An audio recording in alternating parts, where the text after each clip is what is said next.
এই সংসারে কোনো জিনিস সহজে পাওয়া যায় না, তার জন্য আমাদের কোনো না কোনো দাম অবশ্যই দিতে হয়। আর সেই জিনিস যদি হয় দুষ্প্রাপ্য, তাহলে তার জন্য মূল্য সেরকমই দিতে হয়। আজকে আমাদের গল্প সেরকমই একটি ঘটনা নিয়ে। মহাকামপুর গ্রামে এক দরিদ্র কুমোর থাকতো। তার কাছে পেট ভরে খাওয়ার মতো অর্থও থাকতো না। মা, বাবা, খিদে পেয়েছে। এই নে মনু। শোভা, তুমি খেয়েছো?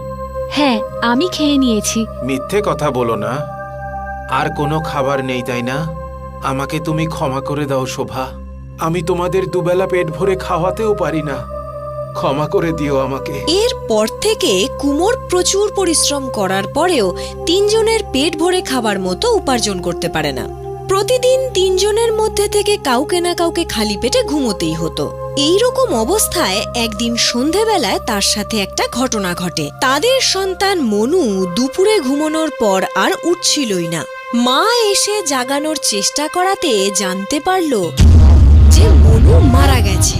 নিজের একমাত্র সন্তান মারা যাওয়াতে সে খুব কষ্ট পায়। তাদের প্রিয় কুকুর মতিও এই দেখে খুব কষ্ট পাচ্ছিল। সন্তান মারা যাওয়ার কষ্ট পাওয়ার সাথে সাথে ওই কুমোরের আরো বেশি দুঃখ হচ্ছিল যে নিজের ছেলের শেষকৃত্যের জন্য তার কাছে টাকা নেই।